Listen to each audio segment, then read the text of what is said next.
할렐루야. 오늘도 우리에게 새로운 생명과 새 날을 주신 하나님을 찬양합니다. 또한 이 새로운 날 예배로 출발하는 여러분들을 축복합니다. 하나님의 함께 하심의 역사가 오늘도 여러분의 삶 가운데 임하시기를 소망합니다. 기도하겠습니다. 아버지 하나님, 우리를 자녀로 불러주시고 오늘도 하나님께 예배함으로 자녀됨의 표징을 보이게 하심을 감사합니다. 하나님, 자녀란 항상 하나님과 친밀한 관계를 누리며 주님과 동행하는 삶임을 믿습니다. 하나님, 우리가 자녀라는 이름에 부끄러움 없는 삶을 살게 하여 주시고 오늘도 하나님과 동행함으로 하나님께서 내려주시는 능력과 지혜로 살게 하여 주시옵소서. 오늘도 우리의 삶을 이끄는 것은 하나님의 말씀임을 믿게 하여 주셔서 오늘도 말씀에 순종하고 무슨 일이든지 주님께 영광 돌리는 삶을 살아갈 수 있도록 인도하여 주옵소서.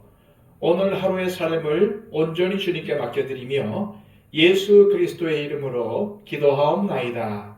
아멘. 다 함께 찬송가 337장 찬양 드립니다.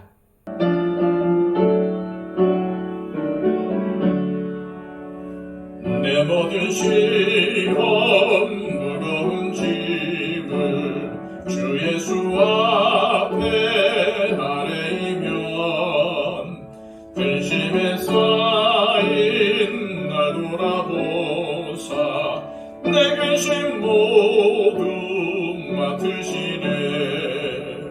무거운 짐을 홀로 지고 견디다 못해 쓰러질 때 불쌍히 여겨 구원해 주니 은혜의 주님 오직 예수.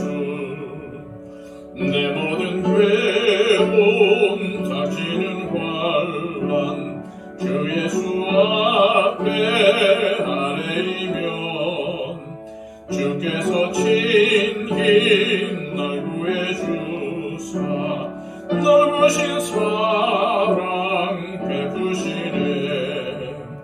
무거운 짐을 홀로 지고 견디다 못해 쓰러질 때 불쌍히 여겨 구원해 주니 은혜의 주님 오직 예수. 내 힘이 점점 무거워질 때 주 예수 앞에 아뢰이면 주께서 친히 날 구해주사 내 대신 짐을 져주시네. 무거운 짐을 홀로 지고 견디다 못해 쓰러질 때 불쌍히 여겨 구원해 주니 은혜의 주님 오직 예수. 마음의 시험 무서운 죄를 주 예수 앞에 아뢰이면 예수는 나의 능력이 되사 세상을 이길 힘주시네. 무거운 짐을 홀로 지고 견디다 못해 쓰러질 때 불쌍히 여겨 구원해 주니 은혜의 주님 오직 예수. 이 시간 우리에게 주시는 하나님의 말씀은 신약성경 데살로니가 후서 1장 1절에서 12절까지의 말씀입니다. 신약성경 334쪽입니다. 바울과 실루아노와 디모데는 하나님 우리 아버지와 주 예수 그리스도 안에 있는 데살로니가인의 교회에 편지하노니 하나님 아버지와 주 예수 그리스도로부터 은혜와 평강이 너희에게 있을지어다.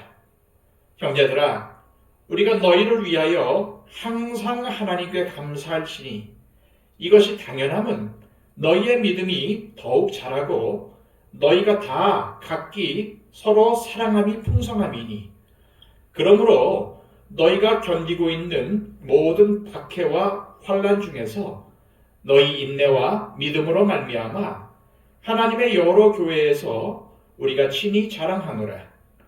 이는 하나님의 공의로운 심판의 표요 너희로 하여금 하나님의 나라에 합당한 자로 여김을 받게 하려 함이니, 그 나라를 위하여 너희가 또한 고난을 받느니라. 너희로 환난을 받게 하는 자들에게는 환난으로 갚으시고 환난을 받는 너희에게는 우리와 함께 안식으로 갚으시는 것이 하나님의 공이시니, 주 예수께서 자기의 능력의 천사들과 함께 하늘로부터 불꽃 가운데 나타나실 때에 하나님을 모르는 자들과 우리 주 예수의 복음에 복종하지 않는 자들에게 형벌을 내리시리니, 이런 자들은 주의 얼굴과 그의 힘의 영광을 떠나 영원한 멸망의 형벌을 받으리로다. 그날에 그가 강림하사 그의 성도들에게서 영광을 받으시고 모든 믿는 자들에게서 놀랍게 여김을 얻으시리니, 이는 우리의 증거가 너희에게 믿어졌습니다. 이러므로 우리도 항상 너희를 위하여 기도함은 우리 하나님이 너희를 그 부르심에 합당한 자로 여기시고 모든 선을 기뻐함과 믿음의 역사를 능력으로 이루게 하시고 우리 하나님과 주 예수 그리스도의 은혜대로 우리 주 예수의 이름이 너희 가운데서 영광을 받으시고 너희도 그 안에서 영광을 받게 하려 함이라. 아멘.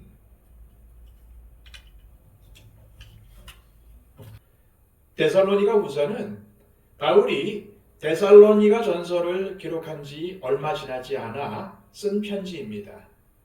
그러다 보니 이 둘을 비교하면 비슷한 점이 많습니다. 하지만 차이점도 분명히 있습니다.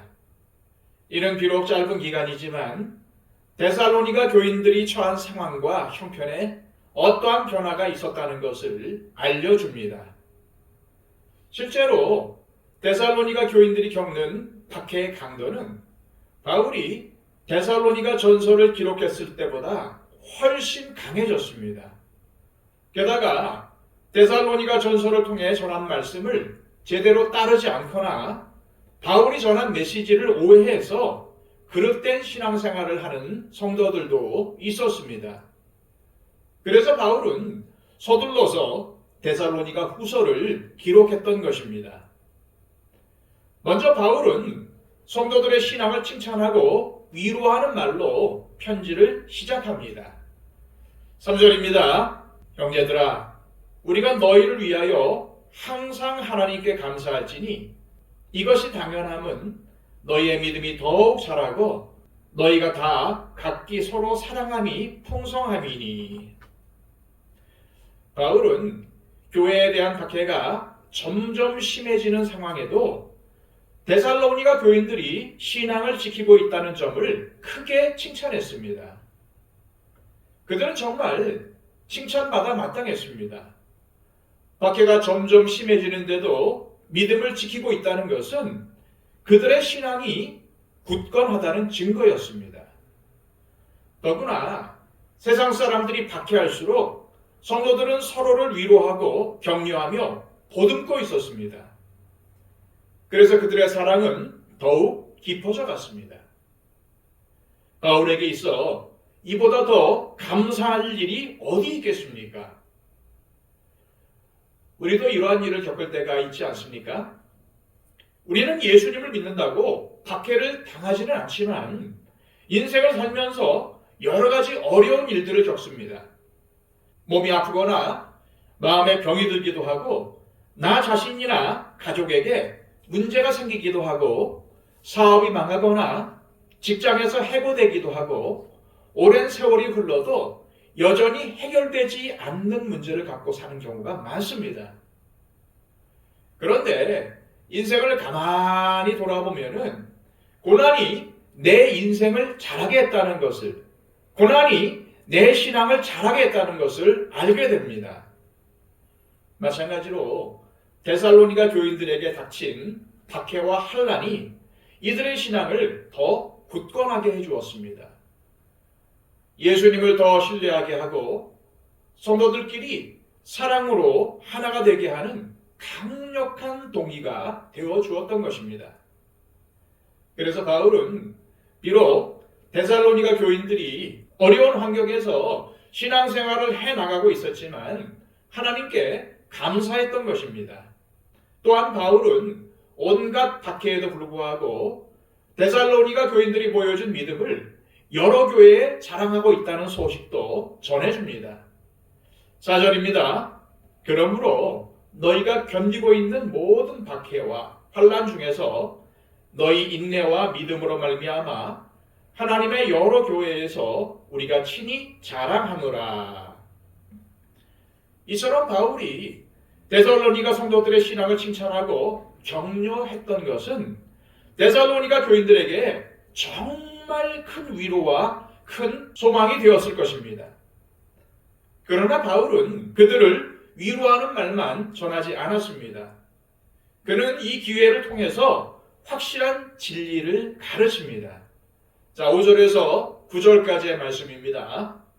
이는 하나님의 공의로운 심판의 표요 너희로 하여금 하나님의 나라에 합당한 자로 여김을 받게 하려 함이니 그 나라를 위하여 너희가 또한 고난을 받느니라. 너희로 환난을 받게 하는 자들에게는 환난으로 갚으시고 환난을 받는 너희에게는 우리와 함께 안식으로 갚으시는 것이 하나님의 공이시니 주 예수께서 자기의 능력의 천사들과 함께 하늘로부터 불꽃 가운데에 나타나실 때에 하나님을 모르는 자들과 우리 주 예수의 복음에 복종하지 않는 자들에게 형벌을 내리시니 이런 자들은 주의 얼굴과 그의 힘의 영광을 떠나 영원한 멸망의 형벌을 받으리로다. 지금 바울이 뭐라고 말하고 있습니까? 한마디로 지금 여러분들이 고난을 겪고 있지만 때가 되면 하나님의 공의로운 심판이 반드시 있을 것이고 데살로니가 교인 여러분들이 당하는 박해와 환난이 하나님이 내리실 정의로운 심판에 대한 표징이 된다는 것입니다. 지금 바울은 데살로니가 교인들에게 하나님 나라를 위해서 고난을 당하고 있다고 말합니다. 그런데 이 고난은 하나님께서 우리 그리스도인들을 하나님 나라에 합당한 사람이 되게 하시려고 주신 복된 것이라고 합니다. 또한 하나님은 공의로운 분이시기 때문에 우리 그리스도인들을 박해하는 사람들에게는 환난으로 갚아주실 것이고 고통을 당하는 우리에게는 안식으로 갚아주실 것이라고 강조했습니다. 그렇습니다. 이 말씀은 우리 예수님께서 재림하실 때 반드시 이루어질 것입니다. 바울은 고난 중에 있는 성도들에게 하나님은 공의로우시다는 사실을 강조합니다. 예수님이 재림하실 때 누가 정말 옳았으며 누가 올바른 삶을 살았느냐가 증명될 것이라는 것입니다. 저와 여러분들의 삶이 옳았다는 것을 세상이 알도록 맡겨주신 자리에서 충성을 다하시기를 소망합니다. 이어서 바울은 고난 중에 있는 성도들을 위해서 기도하고 있다고 합니다. 자, 11절과 12절입니다. 이러므로 우리도 항상 너희를 위하여 기도함은 우리 하나님이 너희를 그 부르심에 합당한 자로 여기시고 모든 선을 기뻐함과 믿음의 역사를 능력으로 이루게 하시고 우리 하나님과 주 예수 그리스도의 은혜대로 우리 주 예수의 이름이 너희 가운데서 영광을 받으시고 너희도 그 안에서 영광을 받게 하려 함이라. 먼저 바울은 데살로니가 교인들이 하나님의 부르심에 합당한 자로 살게 해달라고 기도했습니다. 하나님께서 그들을 구원하시기로 작정하시고 자녀로 삼아주셨으니 그들이 구원받기에 합당한 존재가 되도록 끝까지 도와주십사 하는 기도였습니다. 이처럼 바울은 데살로니가 교인 모두가 구원의 영광에 참여하기를 바라는 마음에서 중보 기도를 했던 것입니다. 또한 바울은 데살로니가 교인들이 하나님의 자녀답게 선을 행하며 믿음으로 살려고 애쓰는 것들이 이루어지도록 기도했으며 그러한 그들을 통해서 주님께서 영광 받으시도록 기도했습니다. 이것은 한마디로 데살로니가 교인들이 예수님을 영화롭게 하는 삶을 살기를 바라는 기도였습니다. 데살로니가 교인들이 예수님을 영화롭게 하는 삶을 살면 어떠한 일이 벌어질까요? 당연히 그러한 삶을 사는 성도들도 예수님의 영광을 함께 얻게 되는 것입니다. 오늘 본문은 고난 중에서도 낙심하지 않고 끝까지 믿음을 지키는 방법을 알려줍니다. 그것은 하나님은 공의로우시다는 사실을 믿는 것입니다. 우리가 사는 세상은 종종 선이 악에게 짓밟히는 일들이 벌어지기도 합니다. 그러한 모습을 보면은 의롭게 살려는 성도들의 신앙이 흔들릴 수도 있습니다.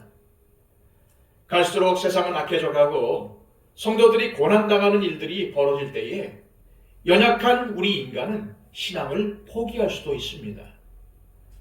하지만 하나님은 공의로우시며 하나님께서 반드시 성도들을 멸시하고 악을 행한 자들을 심판하신다는 것을 믿으면 흔들리지 않고 굳건하게 믿음의 길을 갈 수 있습니다. 또한 예수님께서 반드시 재림하실 것이며 이때 하나님의 공의로운 심판이 있을 것이라는 사실을 믿어야 합니다. 그러면 더욱더 예수님의 재림을 기대하는 삶을 살 수 있습니다. 그리고 내게 닥친 고난이 오히려 나의 신앙을 자라게 하는 유익한 도구가 된다는 사실도 명심해야 합니다.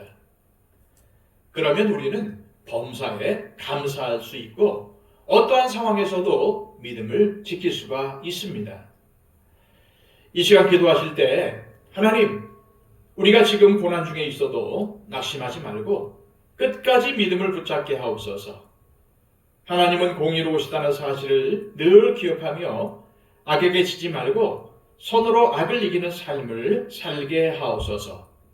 무엇보다도 예수님의 재림을 소망하며 우리가 당하는 고난이 우리의 믿음을 자라게 하는 도구가 됨을 믿고 감사하는 삶을 살게 하옵소서라고 기도하시기를 바랍니다.